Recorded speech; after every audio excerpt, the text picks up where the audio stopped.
কবিজ মানুহৰ নিচিনা নিজৰ পৰিৱেশ এইটো আকৌ 100% সাৱধান হৈ থাকে। এইটো মানুহৰ স্বভাৱ, বেয়া মানুহৰ লক্ষণ। পৃথিৱীখন যেতিয়া ধূলি মাকুতিৰে ভৰি পৰে, মানে চাৰিওপিনে ধূলি মাকুতিৰে আৱৰি ধৰে আৰু এটা অস্বাস্থ্যকৰ পৰিৱেশৰ সৃষ্টি হৈ যায়। কিছুমান মানুহৰ অপকৰ্মৰ ফলতো এনেকৈ মানে ধূলি মাকুতি হয়, এনেকুৱা বেয়া পৰিৱেশ হৈ পৰে যিটো নেকি আমাৰ মানুহৰ কাৰণে স্বাস্থ্যৰ উপযোগী নহয় আৰু পৃথিৱীখন ক'বলৈ গ'লে মানে লেতেৰা অৱস্থা হৈ যায়। ঠিক তেতিয়াই সৃষ্টিকৰ্তাই হয়তো বহি বহি চিন্তা কৰে যে এতিয়া কি কৰিব পৰা যায়, কাৰণ লীলাটো তেখেতৰে তেওঁ চিন্তা কৰে বহি বহি, চিন্তাৰ অৱশেষত সিদ্ধান্ত লয় আৰু এনেকুৱা এজাক ডাঙৰ ধুমুহা বৰষুণ শিলাবৃষ্টিৰে এটা ডাঙৰ বৰষুণ আহি আমাক ধুই দিয়ে, আমাৰ পৰিৱেশটো চাফা কৰি দিয়ে আৰু আমাৰ স্বাৰ্থত, এই পৰিৱেশৰ স্বাৰ্থত, প্ৰকৃতিৰ স্বাৰ্থত।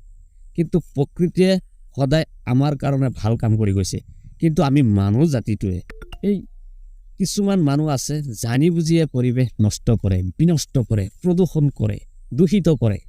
কিন্তু প্ৰকৃতিয়ে আমাক সদায় শুদ্ধকৈ থাকিব বিচাৰে, আমাক সদায় ভাল থকাটো বিচাৰে।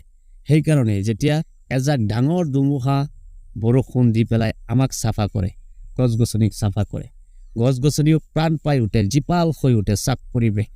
ধুমুহাৰ আগত, বৰষুণৰ আগত এইটো ছিজনত এনে পৰিৱেশ কেতিয়াও হোৱা নাছিল। আপুনি যে দেখা পাইছে বেকগ্ৰাউণ্ডত ইমান চাফা, গছ গছনিৰ চেহেৰা চাফ, তামোল গছৰ চেহেৰা। এতিয়া মাত্ৰ আধা ঘণ্টামান হৈছে, কেনেকুৱা লাগিছে।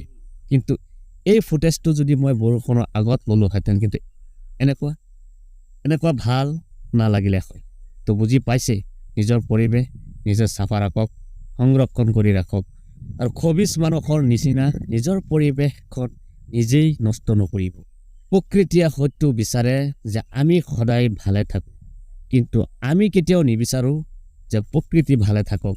এইটো মানুহৰ স্বভাৱ, বেয়া মানুহৰ লক্ষণ আৰু মানুহক যিমানে বুজোৱা হয় সিমানে অপকৰ্মবিলাক কৰিয়ে থাকে। এই পৃথিৱীখনত এই মানুহ জাতিটোৱে, এই প্ৰাণীটোৱে পৃথিৱীৰ চব বস্তুকে উপভোগ কৰিব বিচাৰে, ভোগ কৰিব বিচাৰে, কিন্তু এইটো আকৌ 100% সাৱধান হৈ থাকে যাতে নিজকে কোনেও যাতে ভোগ কৰিব নোৱাৰে। সেই ইয়াকে কয় স্বাৰ্থপৰ। মানুহবিলাক ভৰ স্বাৰ্থপৰ, কিন্তু পৃথিৱী স্বাৰ্থপৰ নহয়, প্ৰকৃতি স্বাৰ্থপৰ নহয়। আপুনি ইমান জ্বলা কলা খাই আছিলে, ইমান দিনত ধূলি মাকুতিৰে খৰাং বতৰত মাটি শুকাই গৈছিল, গছ গছনিৰ পাত মানে সৰি যোৱা যেন লাগিছিল, ৰাস্তা ঘাটত ধূলি মাকুতি, ঘৰে দুৱাৰে পদূলিত সকলোতে, কিন্তু মাত্ৰ আধা ঘণ্টাত কি কৰিলে, চব চাফা কৰি দিলে।